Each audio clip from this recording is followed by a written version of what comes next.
Episode 15 of 1001 Stories of Relationship. Red Glow. The sharp tang of ozone stung Rita's nose as she yanked the plugs from the outlet. The red hot glow flickered out, leaving only the blackened teeth of the switch behind. Rita exhaled heavily, her gaze lingering on the scorched metal. Just then, her husband, Charles, stepped into the living room. His eyes caught the burnt scent hanging in the air and the charred switch in Rita's hands. In a low, concerned voice, he asked, "What happened?" Rita didn't reply. Ignoring him had become her new way of coping. Charles, following their now familiar silent routine, said nothing further and left for work, leaving Rita alone, still standing there, still sighing. When Charles returned that evening, he found her sitting on the couch, staring into empty space. She turned slightly at the faint sound of his arrival, but said nothing. Moments later, she faced forward again, as though absorbed by the silence itself. Charles lingered briefly, felt the heaviness in the room, then went to the bedroom to rest. Ever since moving to the new town for Charles' job, tension had become constant between them. Rita had disliked the relocation from the start. She often complained that Charles prioritized his career over her and their children. "But our children can manage," Charles would reply. "They are in boarding school." To Rita, that wasn't the point. She missed their former town, their old house, and the sense of familiarity they once shared. These disagreements had become the only conversations they seemed capable of having for months. Frustrated, Charles began opening up regularly to his colleague, Mr. Phillips. Mr. Phillips, whose wife was a marriage counselor, listened attentively whenever Charles spoke. "Rita just isn't cooperating," Charles would say. "She's changed. We used to be so good together, but now she seems impossible. She keeps complaining about the move as if she doesn't understand we need the money." One day, Charles described an unusually intense quarrel from the night before. "I don't understand it," he admitted. "We've been married too long to act like newlyweds, arguing over everything. We know each other, yet suddenly we can't find common ground."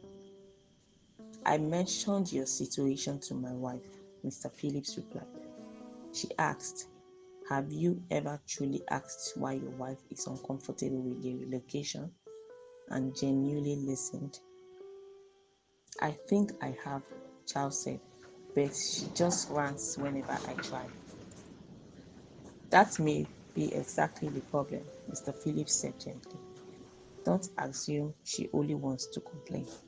Spend time with her, listen without preparing a defense. Sometimes the real issue surfaces only when someone feels heard." Charles reflected for a moment. "Maybe she feels she sacrificed her career for me, why I couldn't do the same. But she hated that job. I thought supporting her resignation was helping." "Then perhaps that isn't the real issue," Mr. Phillips said. "Tonight, let her talk, don't interrupt. Just be present. Speak only when she invites you to. And when you do, support her, no arguing. You'll discover what truly matters." That evening, Charles found Rita preparing dinner in her usual silence. This time, he broke the pattern. "How has your day been?" he asked softly. Rita turned sharply. "Coming from a man who never puts his family first. Why, I did." Charles remembered the advice. "Listen." "I'm sorry, Rita," he said quietly. "I've been thinking about how much you sacrificed for this family. If not for you, I wouldn't have achieved this promotion. Thank you for holding everything together while I've been away so much." Rita froze, clearly surprised. "Why are you apologizing and thanking me? You never do that. What's going on?" "It's nothing unusual," Charles said. "Just realization." You do more than I say out loud. Rita sighed, some tension leaving her shoulders. I left my job for you and the children, yet you couldn't do the same with yours. Charles gently held her hands. I know how much you love this family, and I do too, but we still need income to live comfortably. With careful planning, I will retire, then we can live in any city you choose, I promise. I thought we already had enough, Rita said quietly. You promised you would resign. Instead, you moved us here.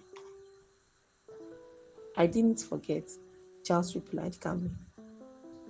I just want to ensure we are secure when I stop working. Do you regret leaving your job? Rita looked genuinely surprised. Oh no, I hated that job. Thank you for not making me go back. They both laughed softly. The tension finally eased. I want you to be happy, Rita. Just give me some time. I'll keep my promise. Rita nodded, smiling warmly. Yes, Charles, we are all right now. In the months that followed, the emotional clouds gradually lifted. Charles later told Mr. Phillips how effective the advice had been.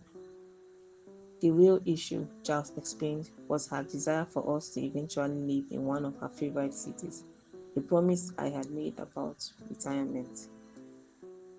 Then be sure you keep it, Mr. Phillips said with a knowing smile.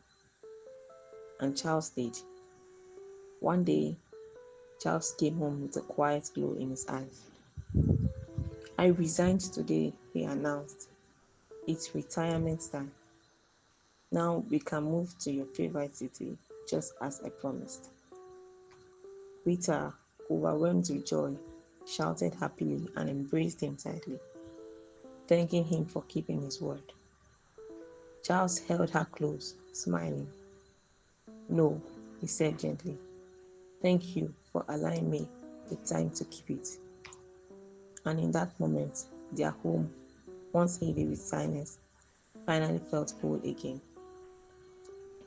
Keep enjoying the episodes of 1001 Stories of Relationships.